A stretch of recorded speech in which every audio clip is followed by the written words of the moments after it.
৫ August ঢাকার Jatrabari police হত্যাকাণ্ডের যে চিত্র উঠে এসছে, বেশি চিন্তা তৈরি পোশাক কারখানা বন্ধের আশঙ্কা। নারী নির্যাতনের অভিযোগে তালেবানের ২ শীর্ষ নেতার বিরুদ্ধে আইসিসির গ্রেপ্তারি পরোয়ানা।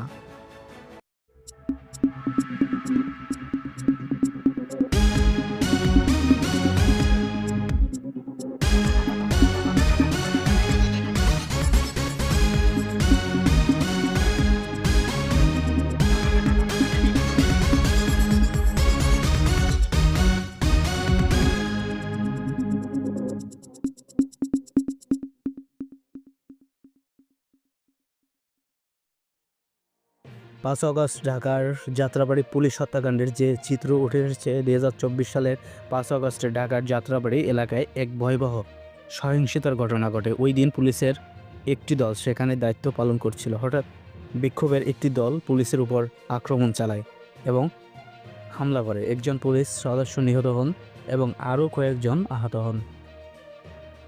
ঘটনাস্থলে কীভাবে পরিস্থিতি হঠাৎ নিয়ন্ত্রণের বাইরে চলে যায়, পুলিশের অবস্থান এবং বিক্ষোভকারীদের পরিকল্পনার অবস্থান, ওই সময় স্থানীয় মানুষ কী দেখেছেন এবং প্রত্যক্ষদর্শীদের বর্ণনা, সরাসরি বেসরকারি সিসিটিভি ফুটেজ ও ছবি ভিডিও বিশ্লেষণ করে ঘটনার সমবেদনা বাস্তবতা নিয়ন্ত্রণ দেখা যায় এবং পুলিশ বাস্তব ফটো তুলে ধরা হয়েছে। এই ঘটনায় অভিযুক্তদের গ্রেপ্তার ও পরবর্তী বিচার প্রক্রিয়ার অগ্রগতি সম্পর্কেও আলোচনা করা হয়েছে।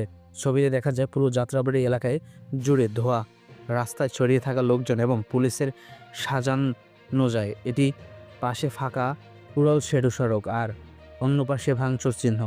এই রিপোর্ট মূলত এই ঘটনা কেবল একটি বিচ্ছিন্ন বেশি চাহিদা তৈরি পোশাক কারখানায় বন্ধের আশঙ্কা।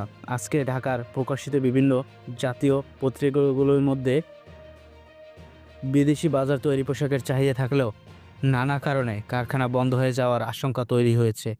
বিশেষ করে যুক্তরাষ্ট্র বাংলাদেশের মধ্যে তৈরি পোশাক খাত শুল্ক রপ্তানি নিয়ে নতুন আলোচনা চলছে। এর মধ্যে যুক্তরাষ্ট্রের বাজারে বাংলাদেশের রপ্তানি ৩৫% হার মানছে বলে প্রতিবেদনে উল্লেখ করা হয়েছে। দুই দেশের মধ্যে আলোচনায় সমঝোতা। নারী নির্যাতনের অভিযোগে তালেবানের শীর্ষ ২ জনকে নেতার বিরুদ্ধে আইসিসির গ্রেপ্তার পরোয়ানা। আন্তর্জাতিক অপরাধ আইসিসি আফগানিস্তান তালেবানের ২ শীর্ষ নেতার বিরুদ্ধে গ্রেপ্তারের পরোয়ানা জারি করেছে। তাদের বিরুদ্ধে আফগানিস্তান নারী ও মেয়েদের উপর অত্যাচার নির্যাতনের অভিযোগ আনা হয়েছে। আন্তর্জাতিক অপরাধ আদালত জানিয়েছে, তালেবান শাসনের অধীনে নারীদের শিক্ষা